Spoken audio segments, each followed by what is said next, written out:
Welcome everybody. I am Shayna Weber. I am the Manager of Production and Research at ISA. And I host some of these panels and webinars along with Max, who's not on today. But we are really excited to be doing this panel with Horror in Color.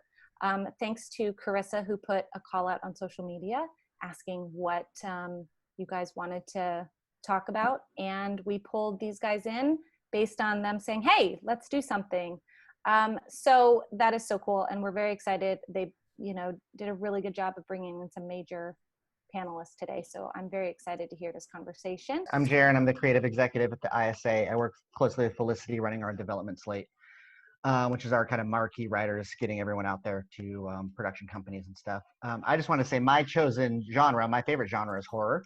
I work in horror. And for a lot of reasons, I think it's the most progressive genre there is and can affect the most change in marketable ways and not so marketable ways. But I think there's just so much to be said and can be done in horror. And I'm really excited about this whole panel and about the future of horror. So just want to thank you guys all for being here. I'm Felicity. I'm the Director of Development for the ISA. This is where I probably have to get booed off the panel. I do not like horror.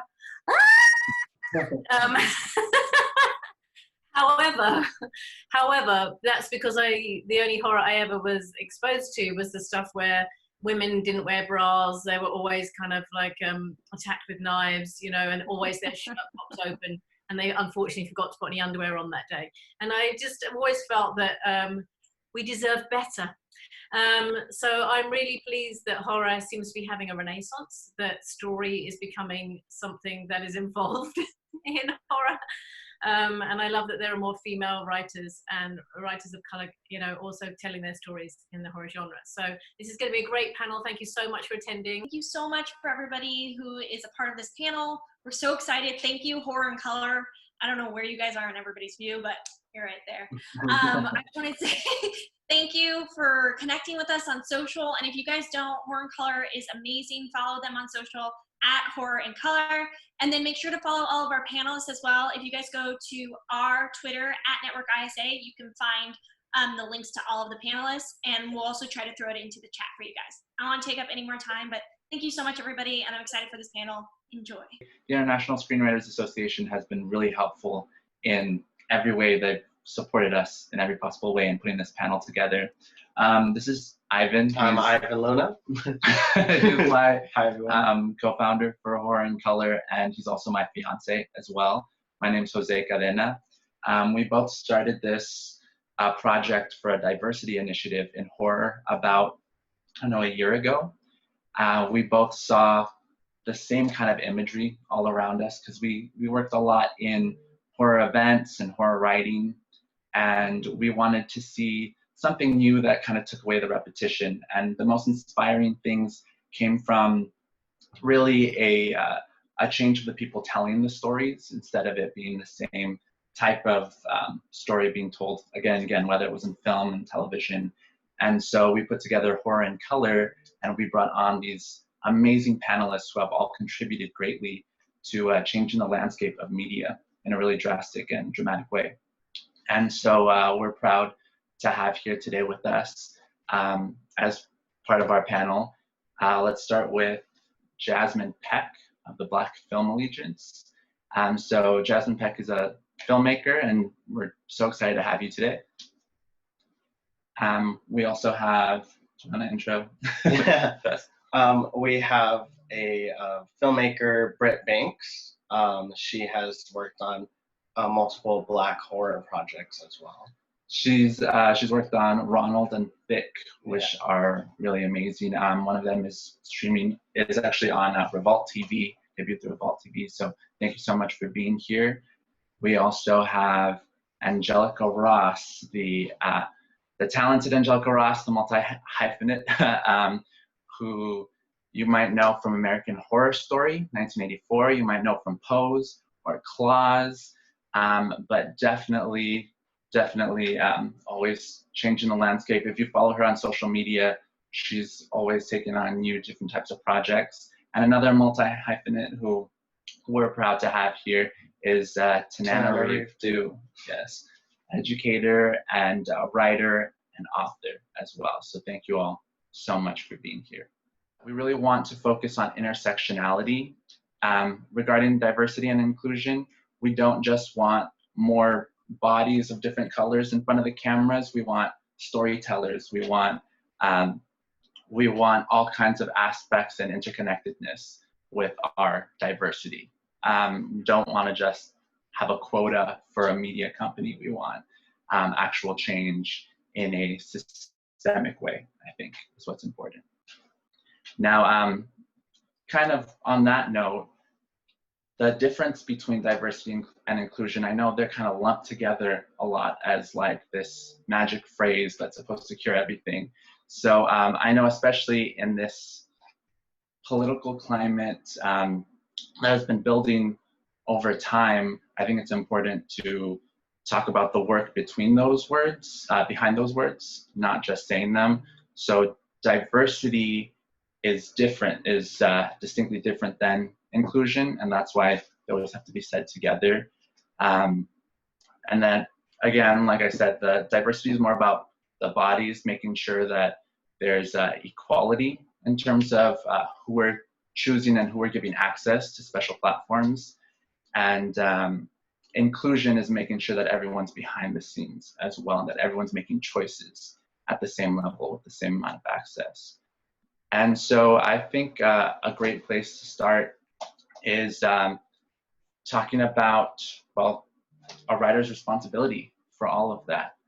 I believe it was 2 years ago, I think, 2 or 3 years ago, that there was an interview that went viral with actor Matt Damon. And I think he made a comment saying that, oh, diversity is the responsibility of the casting, in a film. And he kind of spoke over another creative who was saying that, no, it's the responsibility of everybody. And especially here that we have so many writers, I think it's good to emphasize the importance and the responsibility on each creator, each creative involved from the very beginning of a project, and knowing that it is everyone's responsibility. And I know especially with a writer like Tananarive, you've seen the projects from the get-go, because you even wrote an episode of The Twilight Zone for Monkey Paw Productions. So we'd love to get your input on that, on kind of the writer's responsibility regarding diversity.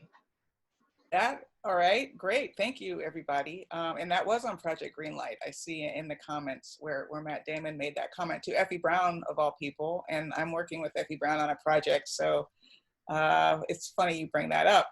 But the Twilight Zone episode is a really good, I think, starting place for that, because I co-wrote that episode with my husband, Stephen Barnes, who is also a Black creator. And we knew we wanted to have a Black lead in our episode. I mean, how often do you get a chance to write a Twilight Zone episode? So I was going to be damned if I wasn't going to include Black folks in my episode.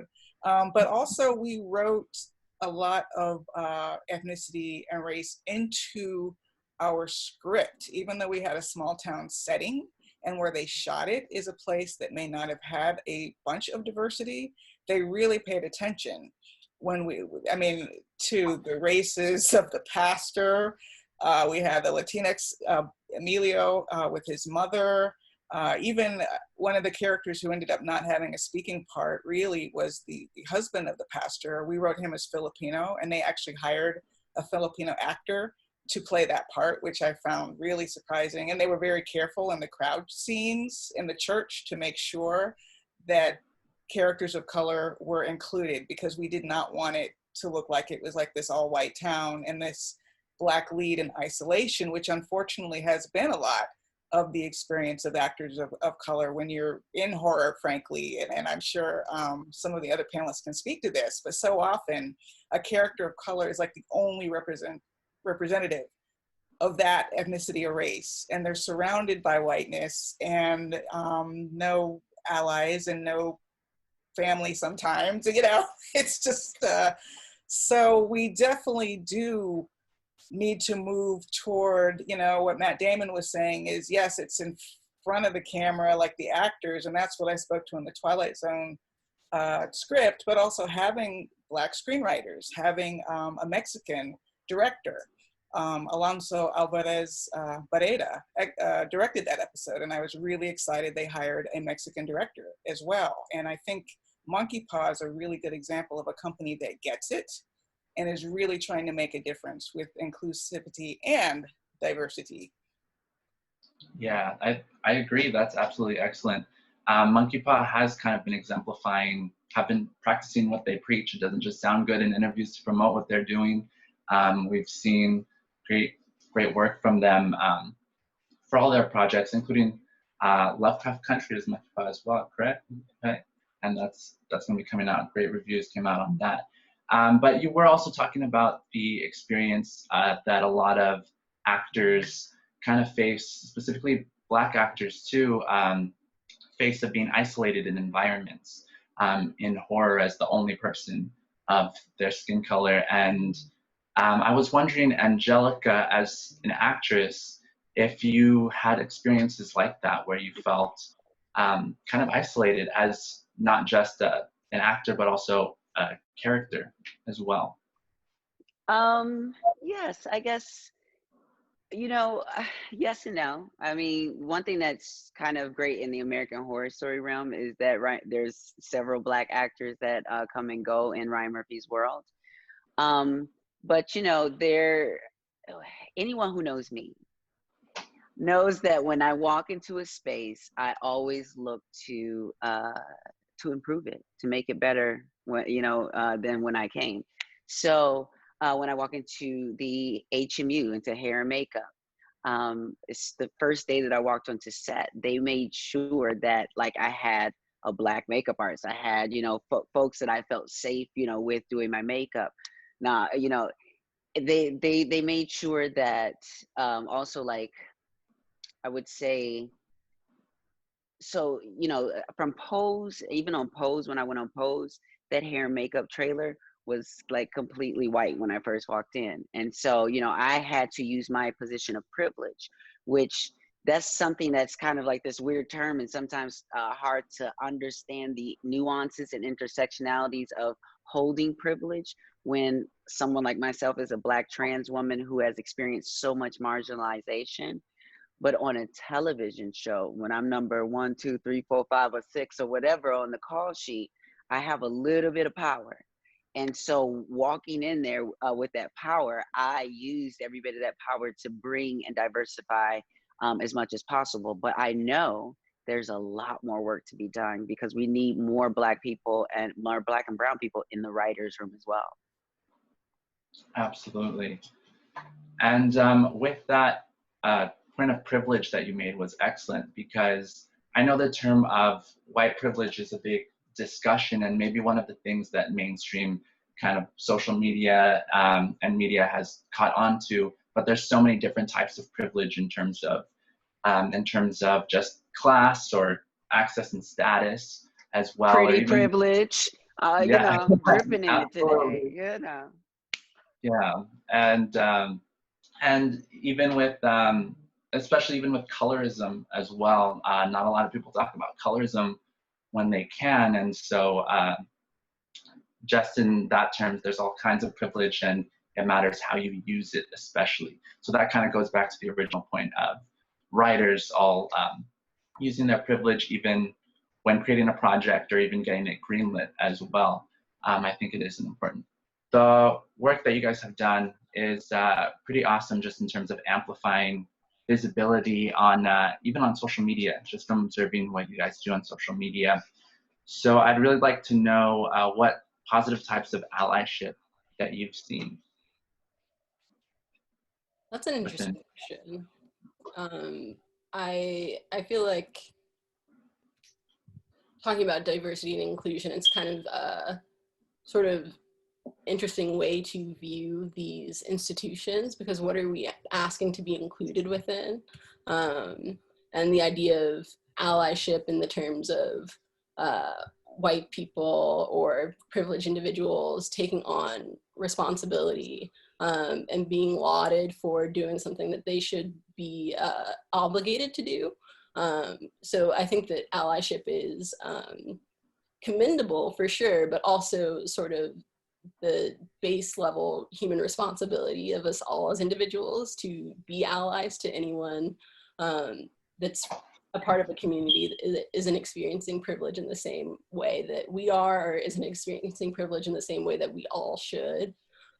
So it's important, and we've received like some really good help from outside organizations looking to partner, looking to people have been reaching out really recently to get like different filmmakers. We need someone for this, we need someone for that, especially in the light of what's been going on recently. But it's interesting to see how long that will last. I hope that people can be entreated to carry on with that sort of behavior. But ultimately, I think that it's a dual sort of approach that needs to be taken. Diversity and inclusion is an interior approach and important for the status quo that we live in currently. However, I do think that ultimately the goal is to dismantle the sort of institutions that we are sort of being required to participate in and restructure them in a way that is equitable. And I'm not sure if the current approach toward diversity and inclusion is the only pathway that will get us to that place. I don't know if that answers the question. No, yeah, absolutely. You bring up a lot of excellent points too. There's a lot that has to be re-examined within this conversation about what we're even trying to get, what we're trying to get access to, what we need allyship for. And then there is a lot of praise for allyship when it is, I agree, it's like the bare minimum of what should be done. It's not like a gift that's bestowed.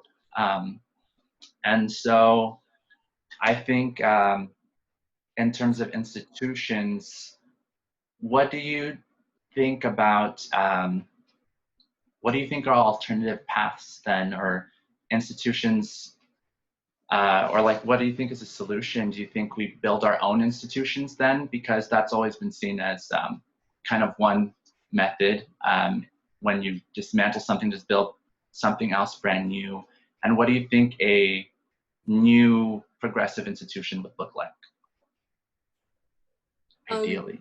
For me personally, I think, you know, there's a lot of schools of thought out there, and I think that it's an imagined future, so it's kind of difficult for us to sort of really come up with a succinct and singular way for us to achieve what we ultimately want to achieve. But I think that for me, I think it's going to take both, you know, like we need something to hold us in safety and in something that is equivocal to our, you know, ongoing sustainability while we're navigating these institutions that currently exist, but we also need to be building on our own as that is happening, so that ultimately we can achieve success in that respect and go into a new sort of normal. So I think it's both. I want to add to that. I just want to say, you know, I think that we need to sometimes continue to point out how mediocre sometimes whiteness can be when it's the only one in the room. Meaning, when we're talking about horror, we've just been repeating over and over the same sometimes tropes. And that's why I remember someone mentioning earlier in the conversation, they weren't sure if they were a fan of horror because of some of the tropes that just they kept seeing over and over again. And it's kind of like, whose nightmares or whose horrors are there? When we get to see folks like Jordan Peele show horror through different eyes, things that we see, you know, right now, unfortunately, there's a lot of great TV out there, I'm sure, but if the cast is too white, I don't watch it, especially if it's fiction, because I'm thinking to myself, it's fiction. You couldn't make up a few black people in there, a few black and brown people, or what have you. So I think what happens is when you have not only Us and Get Out and things like that that show suspense and horror in a different light, all of a sudden you have people who are on the right side of things, you know, not being racist, being anti-racist and all those things. You have those people who want to come play in those projects because they're giving something different. Same thing with Black Mirror, the episode with Black Mirror that really highlighted Black actors and a Black storyline. it had us all on the edges of our seat. And so I think what we saw there was this magnetism that was like, hold up, if we do this different, and if we start changing who's telling the stories, who's centered in the stories, then we can actually, like Love Country, or I think that, you know, that one is coming up. I'm super excited to see that. But you said Monkey Paw, right? Monkey Paw is Jordan Peele's company, no? Yes. Yes. So we're talking about a Black man's company. We're not talking about, you know, any of these other companies and what they need to do. Of course, we know what we doing. Yeah. Yeah, exactly. I think that's a great point, is exemplifying by the work that you do. And yeah, pointing out the mediocrity is so important.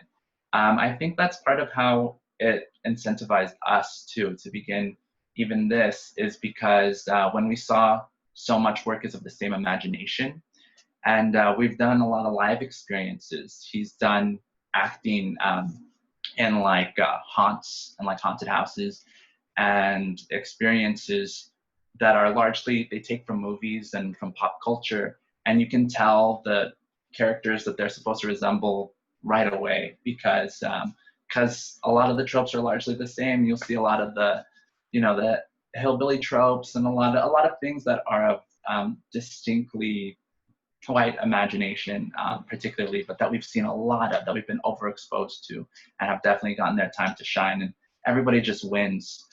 So we agree, everybody wins if there's more types of imaginations, and we see different types of people's fears as well. What types of example of allyship have you seen as an indie filmmaker? Because being outside of necessarily the mainstream, I was just wondering who has helped you gain kind of access, because you still have been on mainstream platforms like Revolt as well, which is a Black-owned company. Exactly. I feel like all of my allyships have come from Black people and from people of color, to be honest. Recently, I was conversing with someone who wrote on The Haunting of Hill House, and he actually reached out to me and said that he wanted to see if there was a way that he can help me get management, possibly connect me with his manager. He wanted to, you know, look at a script that I was working on. So I would say that that was the first huge step in allyship, and that was recently, you know, and I don't know if that was due to like the Black Lives Matter movement that we're going through right now, but that was the first example of allyship that I've experienced in my career. Oh, perfect. And I like that you made an example of being supported by other Black creatives as well. I think that ends up being a lot of our foundational support, is Yes. people who are going through the same experiences. And what kinds of support have you received from your peers? In what kinds of ways can someone uplift a filmmaker? Well, when I first started, this is what I was saying earlier. When I first started, you know, I was just trying to get out there and do anything to be seen and heard. And so that involved plays, my earlier short films. And I think people took notice to that. You know, definitely social media is such a powerful tool to post, you know, your desires and your goals and your aspirations. And so people began reaching out to me and wanted to mentor in certain ways. And so I took a little bit from each person, left some things, but I did learn a lot. And then people were teaching me along the way, because I didn't go to film school. So for me, you know, I taught myself how to write by reading everyone's screenplays, and then got out there and shadowed some indie directors. And so so I would say that a lot of people took me under their wing. And actually, you know what? I forgot. The first person who took me under his wing, his name is Alex Munoz. And I saw him reading a script in downtown LA. I was walking past a Starbucks and he was with a group of people. And the bold, courageous self that I am, I walked over and just asked if, you know, I could get some experience on a set or maybe shadow him if he's a screenwriter. And so that was my very first production assistant job. And I did that for about a year until I was promoted to production coordinator. So he actually helped me out a lot. And he was doing some really good things with the juvenile system in Los Angeles. So I forgot about Alex Munoz. That was an Ally. Sorry. That's awesome. No, yeah, that's really cool that to aid each other in those kinds of spaces. And with horror, Can I jump in for a second? I just wanted to second the adoration for social media. You know, sometimes it can be a difficult place to be. Twitter is where I live, and you know, everyone talks about the vitriol on Twitter, and there's plenty of that. But I cannot tell you how many connections I've made. How many lessons I've learned. You know, in the beginning, it was just following Ava DuVernay and Matthew Cherry to learn about crowdfunding and independent filmmaking, and modeling my campaigns on what Matthew Cherry was doing. That's how I crowdfunded my first film. Well, the only one I've crowdfunded, Danger Word. But then beyond that, since Get Out, especially, but even at hurricane level, since the Black Lives Matter movement, there is so much interest and curiosity in Black horror creators right now that people will just jump into your DMs, people you don't know, wanting to meet, and while I do hope that our influence will last, this moment will not last. This moment as it looks right now definitely will not last. And to speak to Jasmyne's point, we do have to look at the systems that are already in place and the limitations that they have. Even when they want to invite in new voices, they're limited by the other person on the call. You know, like I was at one of those meet and greets, the guy was like, well, we were thinking about like a Black horror project, and I was wondering, is it a fad? And I was thinking, this is not the person who is going to bring the company into the 21st century. As long as that person is taking the meeting, then it's going to revert back to who do you know and the comfortable relationships they've already established, rather than taking chances on new voices. Exactly. And yeah, with social media, we saw your little dance today, by the way. That was an awesome dance. But yeah, social media has been so helpful, especially during this time with organization as well, just really unifying people. So I think that's good to not just highlight that it's, you know, vitriol and people want to complain about cancel culture, but it's done so much positivity and accomplished so much. And I think that seems to be something that, Angelica, you recognize, especially with your organization, Trans Tech Social, or Trans Tech, just because it seems to have that kind of empowerment of helping queer youth in technology and getting them jobs, right? Yeah, you know, interestingly enough, it really, the conversation around the trans community and the needs and all that stuff is so fundamental right now, because the rest of the world is just so behind. So we're literally talking about, can we go pee? You know, like, it's like, can I access a bathroom? Like, so just really these fundamentals and accessing healthcare and housing and legal, being able to have your name matched, all these things. And now with an administration like the Trump administration basically trying to cancel us out of society, our transgender out of the actual language in the CDC, I mean, discrimination in policy, with so many of those things. So many trans folks have been so focused on survival, let alone dreaming. Like, and having a dream. Like, I was a kid and I always had dreamed of being an actor. And so the kid in my, the little kid in me is doing cartwheels at my life right now. But I have such a seesaw of an experience, because my experience is not the same as most of the people in my community. That's why when we talk about privilege, I always have to say, for folks who are white out there listening, hey, white folks, how y'all doing? For all the white people that are out there listening, when I talk about privilege, I usually offer up my own privilege first. And I say that, listen, I'm a stunning Black trans woman. Yes, I understand. I go to the store, and when I walk in and out, no one's questioning whether I'm trans or not. I can go to the bathroom. I even might get flirted with and all kind of things. Actually, the pretty privilege gets you a few perks, to be real. So, but that does not change the fact that I worked my ass off to get everything that I have. I truly did. But there were certain privileges that I've held that have opened certain doors, made certain things easier. So the cost for me of that privilege is, yes, take up the space that you are meant to take up, but then that privilege gave you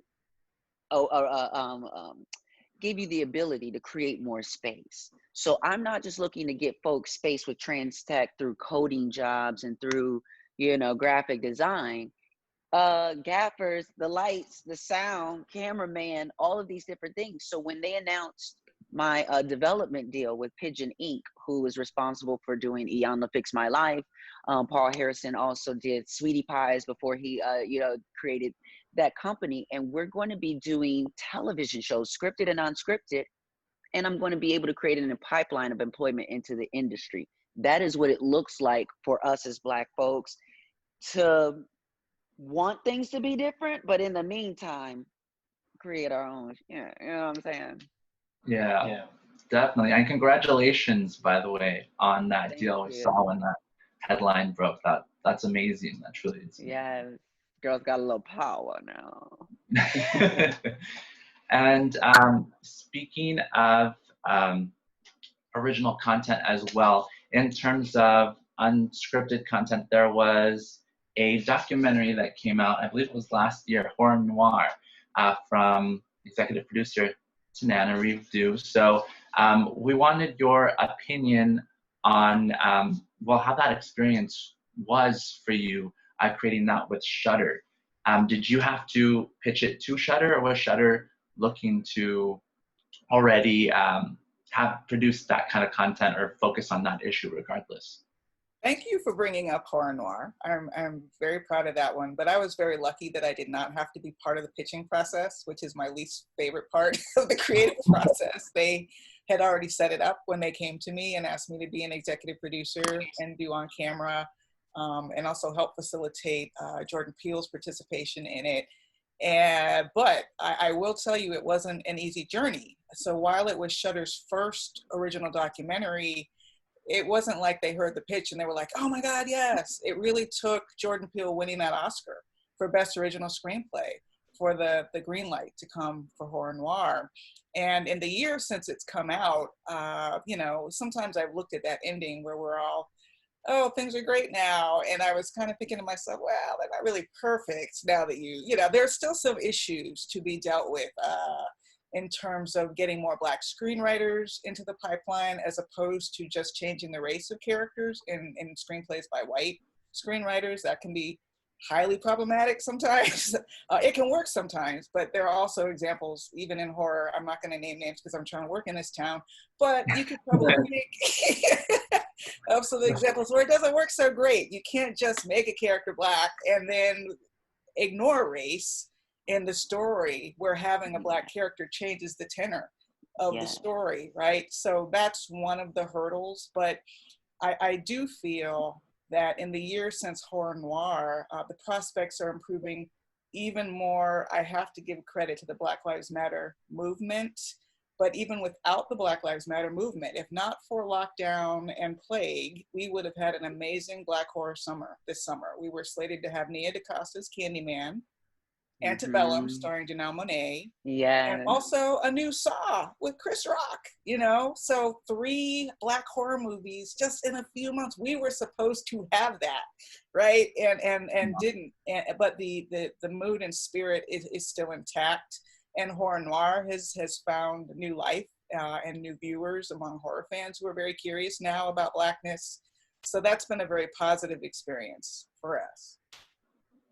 That's excellent. And systems should always be changing. There's always room to progress. And this movement is really responsible for a lot of rapid change too. People say that things like social media don't give social media the credit that it does in this movement, but it's caused literally just pressuring these, you know, mammoth kind of organizations and companies to do something, to make statements and to actually prove that they're behind what they say, has created a lot of change.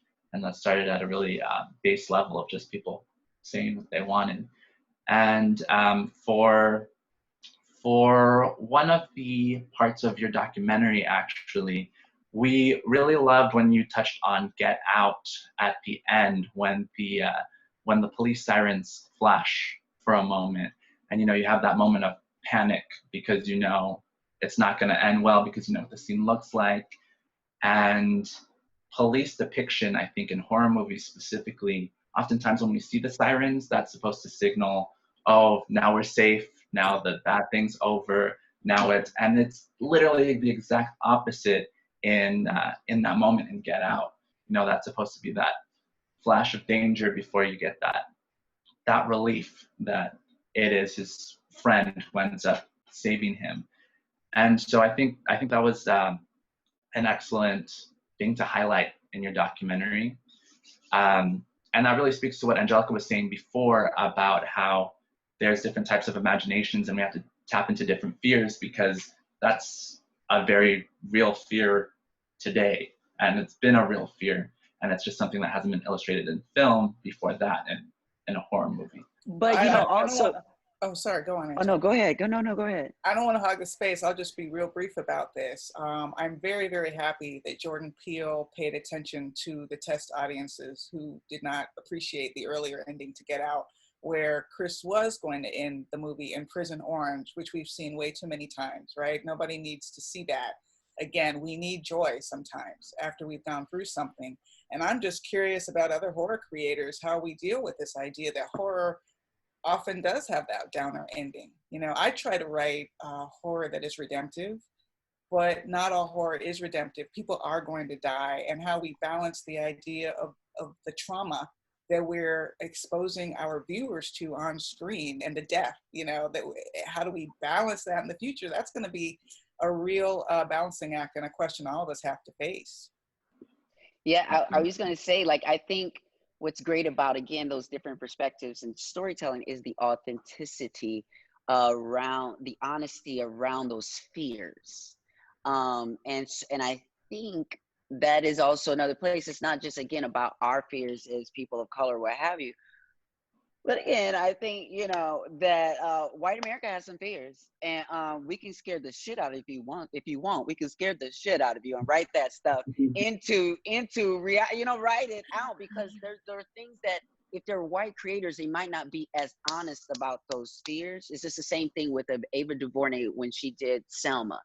A lot of white people were like upset with the way the president was portrayed, but it's like, okay, how did you think he got from point A to point B? It was just like, okay, all y'all can vote now. Like there was no, like, you know, growth point. So having more of us in a seat of not only telling our own sort of fears, but our perspective on what we think, you know, America's real fears are. That's a good point. It's all about perspective. And I think that's what's really challenging as a writer. We saw that you teased on social media, by the way, Angelica, of having your own script as well. So you growing as a screenwriter as well. Absolutely. Not in horror, though. You know, I honestly, to be honest with you, I never thought I'd ever do horror. I just honestly, I felt like life was scary enough. No need to do that. You know, but when I realized what I could do in horror, especially with Ryan Murphy, who does it so intricately well with storytelling, me being a final girl, you know, in American Horror Story, me running the asylum at the end, you know, just all of these different things of creating different imagery, as well as, again, when I come into that seat, I diversify everything around me from, you know, trying to bring on, that means when I, you know, and I'm still talking to them, but that means, hey, let's get some more Black writers. Okay, let's go ahead and get some more Black makeup artists and hairstylists. Good. Okay, thank you. Also, some Black people who know how to light me. Because when I'm in the scene with other white people, I know what it is and what it's given. And even in to be, you know, I've had to, look, it has been what it's been.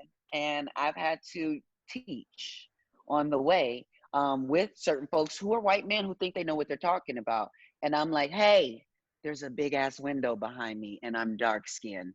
Please bring in some reinforcements. You know what I mean? But it's kind of a thing that you don't know until you have Black people and brown people in the space.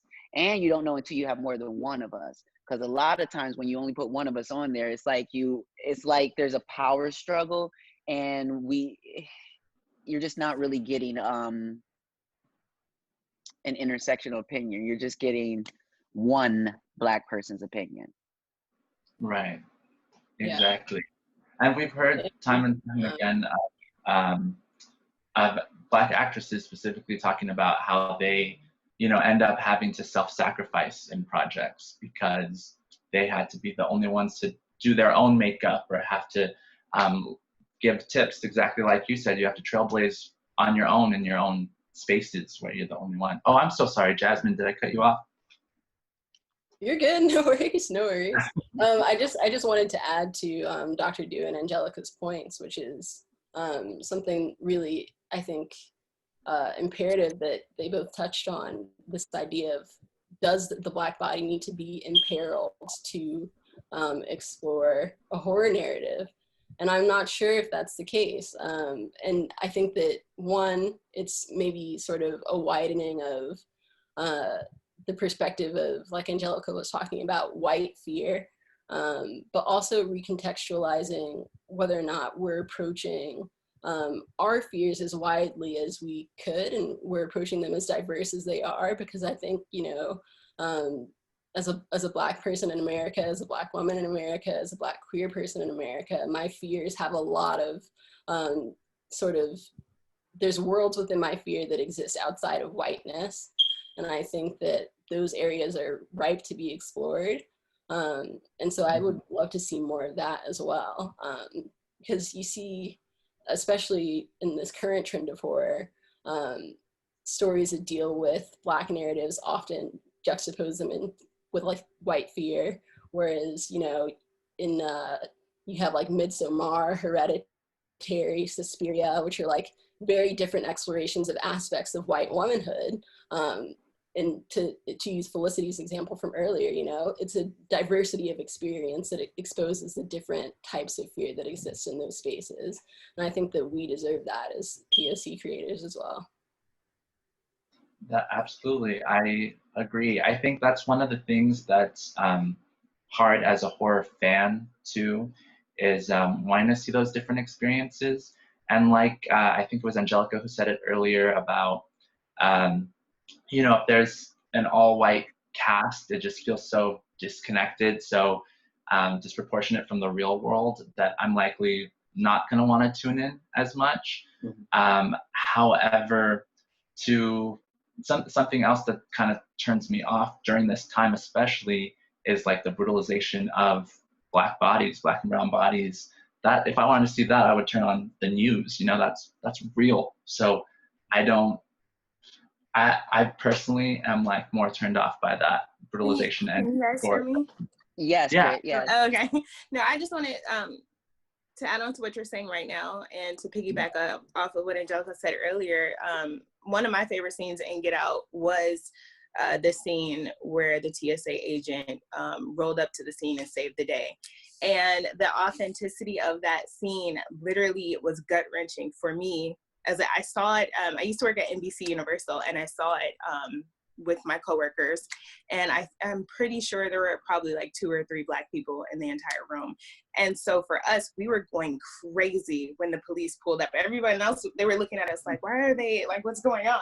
And it was just because I didn't want them to die. And so that is really what drives my motives and my love for horror, is that true and pure feeling of trauma and of horror. And I think that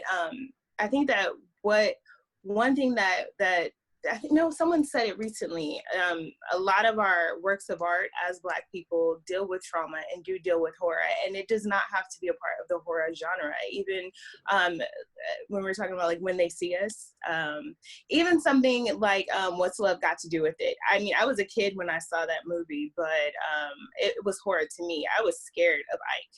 And I don't know if everyone has saw that or knows the Tina Turner story, but a lot of our works of art deal with horror and deal with trauma and are so real to our everyday lives and our realities. And yeah, I really like that scene from Get Out and the authenticity of it. So, you know, and it makes me think of recently, I'm an authentic person. People know that, and that's why there's kind of like a little caution sticker on me, on, you know, my booking me or whatever. But like, you know, Angel, what is there was a TV show on TNT, The Alienist, and they sent me like a little, promo package, and I was like, oh, I gotta get into this, And so I was like, okay, wait, it's season 2, so let me go back to season 1 so I can start from the beginning. And as I went to start episode 1, it was like a dismembered trans girl, and I was like, I don't know if I want to continue watching this, actually. And I wanted, I have a friend that's going to be on this season, Alexandra Gray, that's on this season, a Black trans woman. I hear there was a lot of messed up things around like gender and those things in the beginning. So I'm right now just kind of skipping over that part, because it's for me, even though it's like this show and I would love to like get into it with everyone else, I that just played Candy Ferocity on Pose, that just vicariously died and rose from the grave, that has been a leader in the Black trans community, where 20-something Black trans women are killed every year. I'm fatigued with the sight of it. And so when that came up immediately, I'm at a certain point where I can take care of myself, but I'm just wondering to myself how fatigued everybody else is with this. I mean, from CSI Miami to everything else, dead trans prostitute number 1, number 2, what have you. So one, for me, I would love to see, which again in American Horror Story, what was great was that I never, died or was killed. But I'm also thinking, maybe I need to flip some of these things on their heads, where the trans girls survive, and where, it's a different kind of horror. You know what I'm saying? Because it's coming from a different perspective. Yeah, absolutely. We actually binge watched your whole season of American Horror Story, and we were like the whole time, just, she better not die. They can't make her die. That's not what I want to see at all. And Thank you. Fantastic, by the way. And I think that speaks to something as well, because for this last season of Pose, with while we do see that death, you do see Black joy in that same episode, where you get to see you dancing in a scene that you choreographed as well, for that music number, for your last music number. And I know, Jasmine, you've stated that your interest is really in joy and Black joy as well. That's one of the things that you want to explore as a storyteller. What place do you think joy has in horror? Do you think Black joy specifically has in horror? I mean, it's essential to all types of storytelling. I think filmmaking and storytelling is symphonic, and the moods that we use to tell it, horror, comedy, etc., are all sort of notes that exist in every story we tell, if we do it successfully. It's just how we play it. So I think that joy exists in my life in my darkest moments, and I think joy should exist in film in its darkest moments as well, because otherwise it's not really authentic. I don't know how it would be possible to go on if it were untrue that joy didn't exist in that moment, in those moments, so that's just how I approach everything that I intend to make or do. Are you a Buddhist girl? No, should I? No, you probably should be, because that's definitely, and I think that's something that Pose did very well, that in the beginning people kind of didn't even understand the tone, because they were like, how could this be so devastating and I'm laughing and at the same time. In Black communities, or when you see on Twitter, when we're going through some of the devastating times, people are kind of like, why are y'all cracking jokes? Like, or what is going on? It's because we've always had to try to find these moments of levity in such continuous drama and trauma, Yeah, yeah, some light. And I mean, especially since we keep referencing monkey paw productions from us as well. The moment of the family in the car, just, you know, listening to Janelle Monáe and just really all having that moment together and having fun, that makes you appreciate the kind of dynamic storytelling as well, because that makes the horrid parts all the more horrid as well in the film, just appreciating that reality. And Britt, I wanted to ask you as well, what are the biggest horror projects that you're looking forward to? I know Tananarive talked on how this was supposed to be a summer where we were going to get Antebellum and Candyman and Lovecraft Country. What horror are you most looking forward to this year? I am actually really looking forward to Lovecraft Country. I am almost done reading the novel, and I remember when Nisha first announced that she would be working on it with Jordan Peele. So that's something that I've been looking to for so long, and I'm also looking forward to Candyman. I love the original. Not me, child. I love the original. I was in school saying Candyman 5 times in the mirror. So I am definitely looking forward to the remake of that. I was looking forward to Saw with Chris Rock. I loved Saw. So I was hoping that Chris Rock, you know, definitely did it justice. And I mean, just pretty much anything that's coming out that's Black. I'm like Issa, I'm rooting for everybody Black. So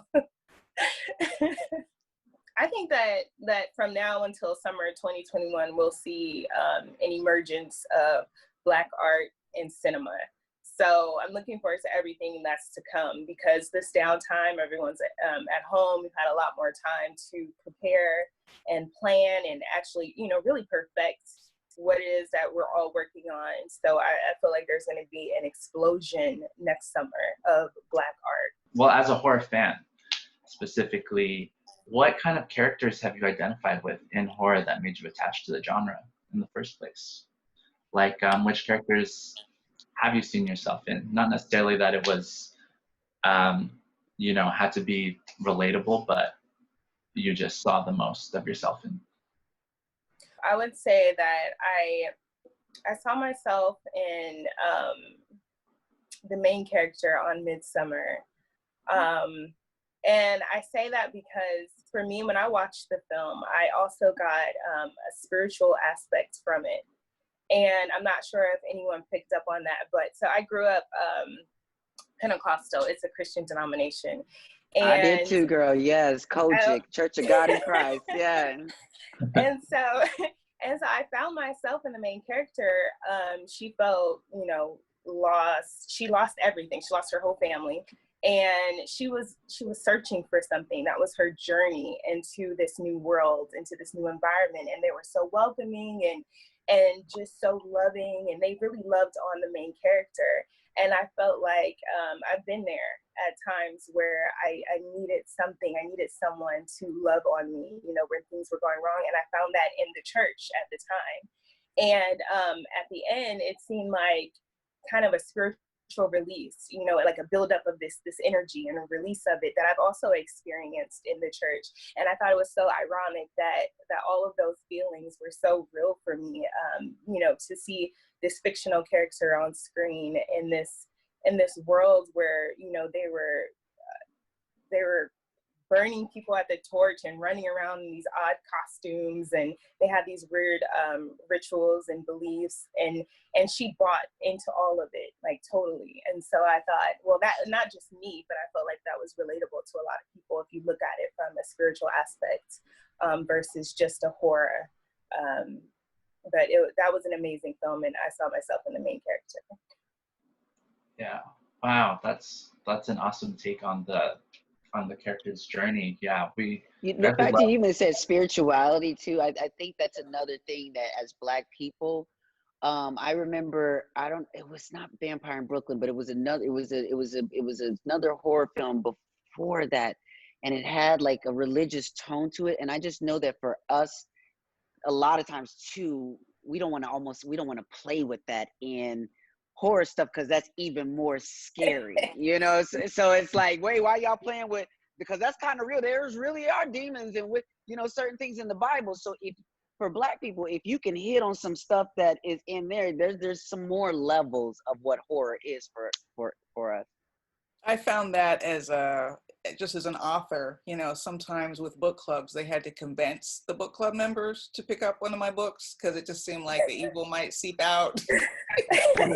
but I have to say that as a creator all through that, the novels and now writing scripts, what I really draw from the characters in horror is that survival sense. Like, speaking of us, the character Yes. Zora, who is the daughter, she is definitely on my team when the zombies come because she's quick, she's resourceful, she thinks fast under pressure. And in the script I'm working on now with my husband, we don't want to like use those sort of lazy tropes that you see in horror where characters do things you would never do in that situation. Like, why you heard a noise, pick up a weapon, you know? You don't just go and say, hello. Either you get the hell out or you pick up a weapon or some combination of those things, you know? So in every scene, our characters like picking something up and protecting themselves. They don't trip and fall for the most part, just to look. And that's what I look for in a viewer in my horror. It's like lessons on survivability that I can learn from the characters who survive and cautionary tales from the characters who don't survive. Yes. Oh, you know, Ready, one film that did that really nicely, I think, was Ready or Not, is it? It's called Ready or Not. Yeah. Yes. The white girl in the wedding dress. Well, I just thought in that sense, we're wanting her survival, you know, tactic, how she's thinking. Because at first, what was great about that, at first she's in a situation where the common sense isn't kicking into, like, this can't be, you must be joking. What's going on? Okay, we're going to play hide and seek. Meanwhile, some of us might have caught on a little bit earlier and got the fuck out that place or whatever, you know, excuse my language, but got out of there. But just seeing the way that she survived, I felt like, maybe I learned something from her. You know what I mean? For the next time I might be around a bunch of creepy white rich people. No, seriously, and speaking on what you were talking on earlier, Angelica, with just characters being different and not necessarily, I think, being too scared of like certain elements as well because of your individual background, like you were Pentecostal, and for me, that's one of the things that brought the whole kind of amplification of the awareness of the fact that I was the only brown person in the space where I was when I was in like horror events, was when I would see people play that would be okay with playing with like demons and exorcisms and stuff. And I'm from a Catholic background, and Catholicism and Mexican culture are so intertwined that I was just like, oh, I'm not gonna look over there. I don't do Ouija boards. That's just not what my horror looks like.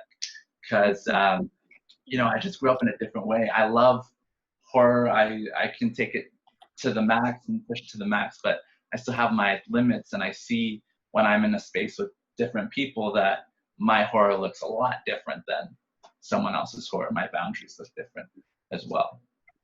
But yeah, I think that's exactly the same sentiment to echo. But also, I wanted to see Tananarive as a writer. When you're writing what you know, when you're writing characters outside of your race or outside of your background, that are drastically different from you in any kind of way, how do you handle that? Or what advice would you give to a writer who is trying to understand how to write a character that is not necessarily close to a person's own personality, an author's own personality? You know, as I look back on my career, I wish I had done it more. I wrote an entire series of Ethiopian immortals, and I did come in contact with some Ethiopian readers later who were just so happy to be represented that nobody was challenging me, like, hey, who are you to be right? But I do wish that I had consulted earlier with actual Ethiopians. And I did a lot of research for my novel, The Good House, which had Vodou and also some Native American qualities. But again, it wasn't until fairly late in the process that I was actually getting eyes on that literature, trusting sort of myself to do it. And that's where everybody falls into making a mistake, when you just trust yourself to do it. And I saw one of the questions, in fact, the first question has to do with this, wanting to bring people into your circle without forcing them to do your emotional labor. And how do you do that? I think you do that by finding readers, having, first of all, an inclusive or diverse circle of friends, people you can go to and say, hey, can you read this script? More than one, because one person's opinion is interesting. If two people agree, then that's maybe something you need to pay a little more attention to, right? So, and pay those people. Okay, I cannot say enough. Even if you're not a big shot and you don't have thousands of dollars, if you're asking people to do consulting work for you, offer them some money, especially now. During these times, it's kind of criminal to ask for free labor when so many people are struggling. So that really is the key, having the courage to expose your work, but also it begins by having a lifestyle where you are exposed to difference and where you know a few things.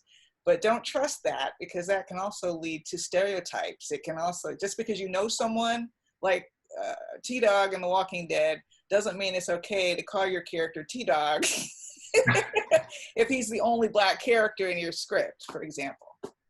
Yeah, that's a great example. And Jasmine, as a filmmaker, have you had any negative experiences with feedback in terms of relating to when you write characters outside of your own experience? I kind of don't. I understand the initial reaction of having a negative response to feedback, but I actually think that a negative response to feedback that you're getting is I would challenge. I don't think that feedback is necessarily negative. I think that the purview through which you view your feedback needs to be evaluated. If someone's saying something that doesn't feel right for your story, they're saying it for a reason. So you should sit back and evaluate what the note behind the note is, and like what is causing them to say that. And if you disagree, you disagree. But if you don't, then maybe you discovered something new about what you're working on. So I also would encourage like a dialogue with Black like film critics and journalists, and just stuff that that people who are fans of that content, what they want to see. Because I feel like a lot of times, again, when Black media or certain things may come out, a lot of times the lens at which is being reviewed is not necessarily the lens it should be reviewed in. And so I think just even in that aspect, I guess obviously not a relationship that is unethical with critics, but I mean, you know what I mean? And just in sense of you having friends who have that lens to be able to give that. I think there's a lot of folks I think I can think of right now that I would want to like run a script by, that write in that space. Yeah, I agree. That's really and pay them for it. And you're right, and pay them for it. I agree. Who you're choosing is so important, because as Angelica just said, certain people aren't necessarily equipped to review your storytelling for what you want it to be reviewed for. So be cognizant of that when you're looking for creative partnerships to get feedback. And I think that it's even important as a Black creator to get feedback from other Black people, even when Blackness is the sole perspective of your story, because we're not monolithic. So it's a broad and holistically important endeavor in your creative pursuit to get wide and diverse and purposeful feedback. And to piggyback off of that, I think that's so important what you just said, because you're right. Black people are not monolithic, especially in America. I mean, we have so many different ethnicities here. And I'm not sure if that's on air from the very top, like someone who is developing an idea, or if it comes from the director, or if it starts in the writer's room. But I think that especially, I just joined Twitter a year ago, so I'm seeing a lot of, I didn't know that Twitter is bringing. Lucky you. And so now I'm seeing all of these, complaints about different shows and characters and dialogue that's being said. And it really is important if you are writing about someone who is from Africa, for example, and you are a Black American. I really think that you should get with somebody who is from Africa and not insert your ideal of what you think an African person would do. Just because we look alike, it doesn't mean that it's going to be conveyed the same way on paper and especially on screen. So the same way vice versa with African commentary on Black Americans. Yes, it kind of gets vice versa. That has been interesting lately. It's been very interesting, and Twitter has taught me a lot about that aspect of yes. The diaspora, the whole situation. The diaspora. Yeah, definitely. And speaking of, we haven't even talked about like international, horror and color, meaning like, I'll say that even when I've seen things from Japan and, certain other things, I'm like, what in the hell? Like the imagination is like with their stuff. Yes. It's like, what is going on? But the same thing could probably be said if the creative tools or, the opportunities were available to storytellers in, I would love to see that African horror. I just would love to see, I don't even know what it is. And I could be ignorant that I don't even know and it exists out there. But what I'm saying is, now I need to go look at it. That's something I'm interested in seeing. And that is one of the great things about horror, is that horror fans just want to be scared. And scared can come in many packages, and novelty is actually a positive thing in horror. Like, you haven't seen it a million things at times before. The first time I saw The Ring, it was an old VHS tape, just like the movie actually, and we couldn't read the subtitles. I watched that dang movie in Japanese, and it still scared the crap out of me because I could follow the story from the images. There's a great Iranian movie called Under the Shadow, and a Native American horror movie out of Canada called Blood Quantum. I think they're both, one is on Shudder and the other one may be Amazon. But in both of those cases, it's like Angelica said at the very beginning, it's like, whose nightmare is it? I think was your quote. And it's different versions of nightmares from different cultures and different experiences. And I find that so refreshing. And that's why our stories will have the power and the legs to keep moving forward, in the horror industry and gain fans of all kinds. Yeah. Yeah, absolutely. Great And discussion. I think a lot of international titles are, show the potential too of just what we can have here in the United States alone. But there's so many different experiences just within our own country already. And yeah, being an American, whatever it is, being an American Black woman, being an American, Asian person, it's so different, drastically different from an experience somewhere else.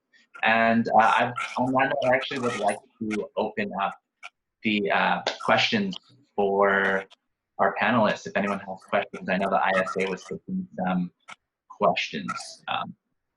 Hi, I can just jump in here and ask you guys a few questions from the Q&A section. I think pretty much you guys answered a majority of the questions that were coming in, so I was kind of like clearing them out. Here's one from Jake Harbor. He says, so much of horror is focused on shared fears. How do we approach this while avoiding trauma porn? Well, yeah, I think that's a great question. I think trauma porn, a lot of times, the heart of it is used by folks who are not traumatized by that situation. So a lot of times you have nonprofits who will, let's say, take a Black trans woman traumatic story and go to find funders and use this whole situation. And this Black trans woman is no better off than when they met her. And so when you're talking about a community, even like a you know, a Black community, or, you know, Pose in the ballroom community, whatever community you're talking about, when you're creating a story around that, is the community, or are those people actually involved in the storytelling? Because there are ways in which the telling of it is less traumatic because of the people who are telling it. It's even, like I said, there's so many things within Pose that were like, it's a traumatic experience being trans and blah, blah, blah. But because Janet Mock was writing, because she was behind in the directors and the producers chair, what have you, it became something that we could all enjoy, and that it didn't become just trauma porn. And so that when we did talk about it around the cooler with other folks, you know, then maybe it could open up more dialogue, just like Get Out. That people, yes, there were like extremities and all these kind of weird things, but there were things that we could actually talk about that we even see now, that I think people are referring to, unfortunately, like, you know, situations with other celebrities who, you know, seem to have had their Black souls ripped out of their bodies, and other folks are profiting off of it. Folks are kind of getting that now, what appropriation is at its worst level. So, you know, yeah. Yeah, I agree with that 100%.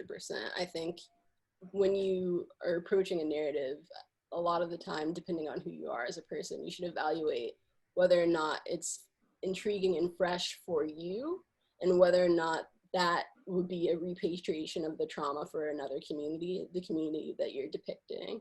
And I question whether or not it's necessary at some points to, like I was talking about before, imperil the body of a marginalized individual in order to tell a story in a certain tone. I think sometimes with all storytelling, it will occur, but I think it needs to be weighted significantly and evaluated whether or not it's the colonization of a narrative versus the authentic telling of a narrative. And sometimes the scariest things are the things that are unexpected, and not the things that we expect to see all the damn time. Right, exactly. And I do think that a recent trend has been this sort of commodification of different traumas, because audiences, particularly white audiences, are like, we've never seen this before, this is horrible, like, what should we do? But we're repatriating certain communities to reliving that trauma over and over again as well. So it's a nuanced discussion for sure. That's kind of what I thought about, you know, The Hate U Give. I thought it was a great, you know, effort or movie or situation, but it was very, very basic, elementary, and it was made for white people. Like, the movie was made for white people. It's yeah, like you're, yeah. That's a really good point. You know, I think a lot of Black creators have been trained to pitch to a white lens over the years, and even now are still having a hard time shaking themselves out of the habit, because that's what they've been doing for the past 15 years, and that's all the relationships they've built. So do we really need to have, and I'm not talking about The Hate U Give, but there's another film that comes to mind, that super downer ending? Is that really necessary? Maybe can we thrive? Can we survive? Can we celebrate at the end? Instead of, do we have to die in a hail of bullets every single time? There are a couple recent films, the very, very bloody, violent films, where I'm feeling like, well, why do they need to be that bloody? Especially when we are in the seat to control some of those decisions. Like, that is mind-boggling to me. And I really feel like that is sort of the residual white lens, because our suffering feels redemptive to the white viewer in some way, kind of like in The Green Mile, the movie version, where Tom Hanks is the one who gets ennobled by the suffering of a Black man, right? So I think as creators, we have to really ask ourselves, do we need this body count? Do we need this much? And I'm talking to myself too. I'm writing a script now that, people, you know, it's a pretty violent script. So I have to ask myself, is this just going to be like trauma porn? And the way to get around that is to create real characters and to just be honest about the violence, what it represents, and to be very careful with it. And if violence has to happen, then it should mean something beyond just someone dying. we see that with a lot of the slavery films, because you know, that's a narrative that a lot of people are speaking out about. They don't want to see any more slavery films, and to an extent I agree, because that is trauma porn. Like what else can be done with a slavery film? I feel like they've exhausted all viewpoints. They you even know, tried a musical with Harriet. yes, it's like, we know what's gonna happen. We know what images we're going to see. We know several storylines already. So I feel like the traditional slavery films they have been exhausted. And I mean, going forward, it's a part of our history. I'm an American descendant of slaves, so it is a part of my history. It is a part of my lineage. And if there are going to be films that do portray the institution of slavery going forward, then I propose that we do it in different ways. You know, I'm working on a film right now in which it is a very small part of the film, but it is still presented in a very subtle way, so that you don't see people chained up and being whipped, and you know, there's no N-word usage. So yeah, I think that's something that we definitely can avoid going forward, as far as trauma porn and telling it in a different light. So Naya's asking, as a film consumer, what is the best way the average person can support indie filmmakers and horror filmmakers and others who are working to get into mainstream? So how can people support you guys as filmmakers, filmmakers in general, people who are doing the good work? I think just imagine when Beyonce drops Black is King. Everybody is talking about it and posting and what have you. And you know, listen, there's even these like memes out there that talk about how sometimes we are celebrating people who could give a damn about us more than we are, you know, celebrating the independent folks and folks who are creating the content for us. So I think it is up to us to understand that where our Black creators or certain creators don't have certain privilege and access in Hollywood, they have us as the viewers, as the audience, as their street team with Instagrams and Snapchats and Facebooks and Twitters and all the things that can help to actually put the word out there about their things. So sometimes it's not just money, it's being able to be a part of their marketing team. Yeah, I totally agree. That's my favorite part of Twitter in some ways, is learning about projects and then hitting that retweet button so that I can teach whatever 40,000 whatever followers, you know. It's like, pay attention to this, watch this is coming out. And also mentoring. I mean, I have some nerve talking about mentoring because I'm just breaking into TV myself. My Twilight Zone episode was my very first television co-credit. But at the same time, I cannot wait until some of these opportunities that are coming my way actually come to fruition, so I can staff my first writer's room. You know what I mean? Or I can tell a screenwriter about an opportunity. I can't wait. You know, there's a couple slots for like up and coming people. I can't wait to share that with people in my circle, and also to mentor screenwriters, you know, who I have people I send scripts to. You send me your script. Let's all, as I say, you know, you pull up as you climb. And I very much feel that we have to do that, because this window will not stay open this way for long. So we really have to kind of rush the gates. Yeah. Yeah, I agree. I think mentorship is so important. And I think it can look so many different ways as well, which is a comfort, because I feel like a lot of people, when they think of mentorship, they think in terms of like long-term commitments. They're not sure if they have the time, et cetera, et cetera. But it's so easy to just have one conversation that can be world shifting for someone that's trying to find their footing or trying to gain new information. So I think evaluating what your bandwidth is and then doing whatever you can within that so that you don't exhaust yourself is essential. I think utilizing your privilege is essential. And I think, I mean, you know, like money's not the most important thing in the world, but it helps, you know, like it helps to be supporting creatives in that way as well is super important. But like you were saying, Angelica, like word of mouth is essential as well. Like tell people about it, make your friend watch this thing, send your friend this thing, because the more momentum we can gain and maintain, the better it will be. I agree. And it, you know, it costs $0 to support someone. for a retweet or a post, adding something to your story, things of that nature. Even like you said, with mentorship and it looking different ways. I think that a lot of us are waiting until we get to a certain level before we begin mentoring other people. And it doesn't have to be some formal thing where you announce, I'm a mentor, but you are a few steps ahead of someone who's asking you to reach back, extend your hand and pull me to where you are at least, you know? So definitely mentoring and retweeting and just spreading the word and supporting. Absolutely. And we just wanted to ask also, before we wrap up, what is everyone's next horror project that we can support and follow?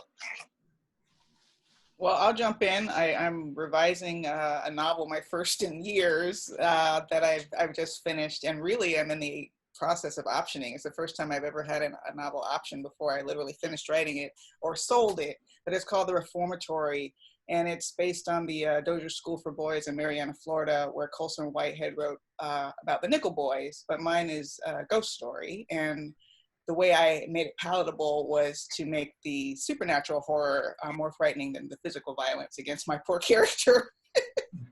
So that's what I'm working on now. That's awesome. I'll jump in next. I am working on a horror full feature. It is titled Nightmares or Dreams 2. And it actually just placed in the quarterfinalist for Screencraft Horrors competition. So I'm looking forward to advancing to the next few rounds. And we are looking to get it produced and get it out there so everyone can see it. So hopefully with, you know, the pandemic, everything that's going on, hopefully by next summer, 2021, you'll all be able to see Nightmares or Dreams 2. Perfect. That's exciting. I'll go next. So I obviously have the next season of American Horror Story, season 10, which who knows whenever that's going to air, because I'm still in Georgia and I'm not in Los Angeles filming.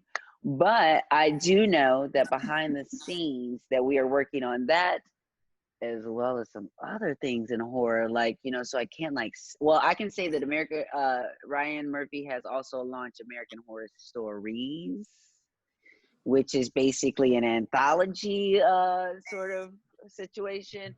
And, you know, I predict, let me give you a little prediction.